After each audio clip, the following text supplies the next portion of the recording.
What mistakes do 11 paddle players from around the world and me make when hitting the víbora?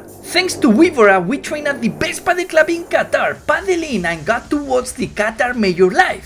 So you want to understand the difference between the VIBORA rulo and gancho? Stay tuned! So today we are working on the overhead decisions. Well, we are working on the víbora, on the rulo, and on the flat one.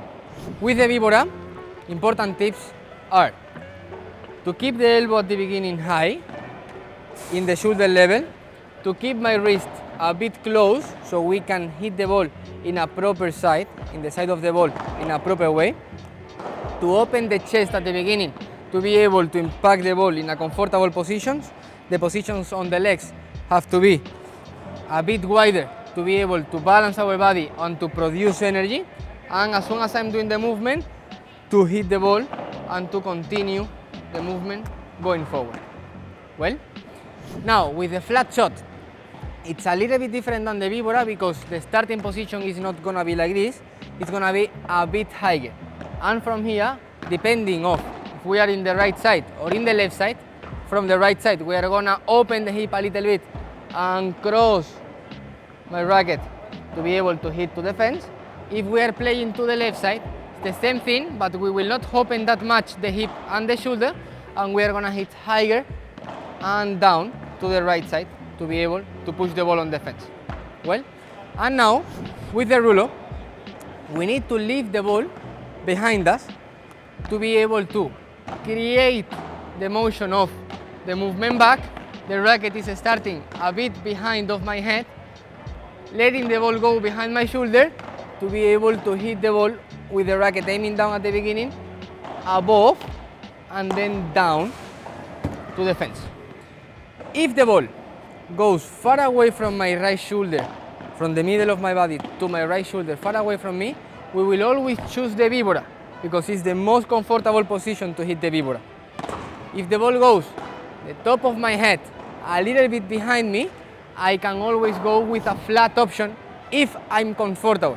Well, and now, if the ball is behind me or I'm uncomfortable running back, I will choose the rulo because the contact point of the ball is gonna be always behind me. And what about the smash? I'm gonna always hit the smash. If I'm in a comfortable position, I can move a bit forward in front of me. The ball is close a bit to the net, so we can create that energy to hit straight down to finish the point. Hold on a second! Before we jump into the action, here's something cool! We are doing another trip with Weebora to the second major of the season in Rome, the most beautiful tournament of all. You will get to train with top coaches, play with me, and watch the best players in the world together. I'm leaving more info in the description so you can sign up. Today we are going with overheads, and the decision that we are gonna take depending of where the ball is going on my body, depending of the position of the ball. Well, so let's go there. I'm gonna show you what I mean. As you can see, I put 3 areas. The one in the fence, the one in the corner, and the one in the middle, which is a green area, as you can see marked by the cones, which is an area that we are gonna use it anytime that we need it without a rebound. If I am so uncomfortable and I don't have chance to play on the fence, I can use the middle to be able to recover my position. So each of you is gonna hit 3 balls, as I said, one far away from your shoulder, one in front of your head, and one behind to do a rulo. Okay? Over here. On the right side is the same, but in the other side. So as soon as the ball goes far away from my right shoulder, I'm gonna always hit the ball trying to aim to the cones that are on the corner. Yeah? I have a wide space, a wide angle, so I can take the position, I can take the risk of hitting the ball a little bit stronger. Well, anytime that the ball comes going to my back, but always in front of my head, if I have time, I can go far away, hit also a víbora going to the corner, or the flat option hitting the ball high to go to the fence or to the middle as well. Okay? And the last ball, which is a ball that is so uncomfortable, which is behind my shoulder, I don't have time to go and my partner is in a very uncomfortable position on the net maybe, it's taking a ball down, I need to cover him. I'm gonna go with a gancho in a high position, going to the fence to be able to recover my position. For the lefties, there is any lefty apart of him? No? You're gonna be doing in the opposite way. the ball will go far away from your left shoulder, over here, and you will be doing the rulo on the fence, okay? I need 6 balls to warm up. Okay, flat, okay, behind. Okay, very good. Again, víbora, flat. Okay, try to hit it higher and go down. Gancho. Okay, try to don't keep the left hand down. The left hand have to be always aiming and far away from your body, opening your chest. If we keep it here, look, my body is always tight to me. Okay? Okay, that one. Okay, gancho there.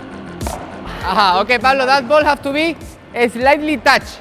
It cannot be even crossed because there is no angle at all to cross. To make it realistic, I need you always to come until the cone minimum. Well, otherwise you will be waiting the ball always and the roulette will not be realistic. Yeah. Last one.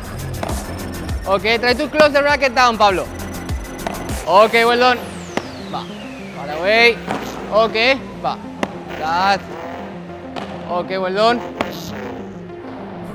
Alex, on the flat one, try to don't open the racket wide back. Well, try to do this.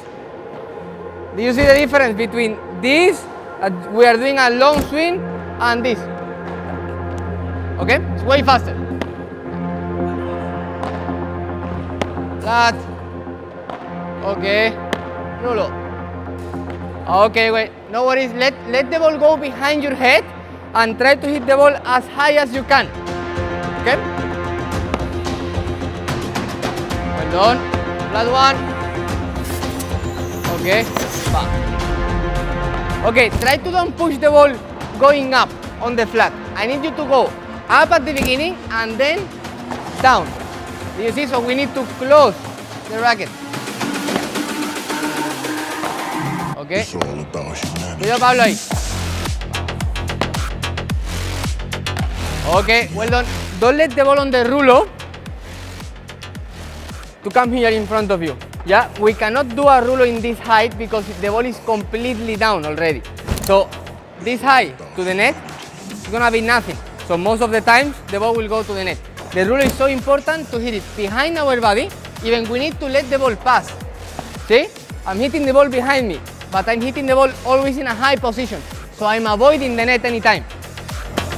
Yeah? Okay, look, this ball, don't you feel that the ball is not going down? It's staying? It's because you are hitting the ball in a wrong timing. You are not closing the movement. You are just pushing, going up. See my racket? It's still aiming up. I need you to go a little bit more back and going down in the moment of hitting the ball. Yeah? One more time. Okay, again, close it again. Close it down. Exactly. Much better, that one. Flat one, higher racket. Exactly. Okay, well, look, in that ball I need you to come a little bit closer because you are waiting for the ball behind. So you are receiving a ball that is already down. We need to hit it way higher to close it here. I want you to understand that this is so important to understand that. Many times it's not a bad execution on the technique, it's a bad choice on what we are trying to do as a shot. Yeah, sometimes maybe, for example, we are gonna try to do a bandeja when we are going back and comfortable jumping over here. What will happen later? I will not have time to recover. I'm trying to hit fast in a ball that it should not be a víbora, it should be a flat or a rulo. Yeah, so it's even more important to choose in a proper way. This is what players are doing in a super good way. They choose every single time the perfect ball to do, the perfect shot to do. It's not about the technique, which is super important to improve, but also the decision on which shot I need to do in each position on the court.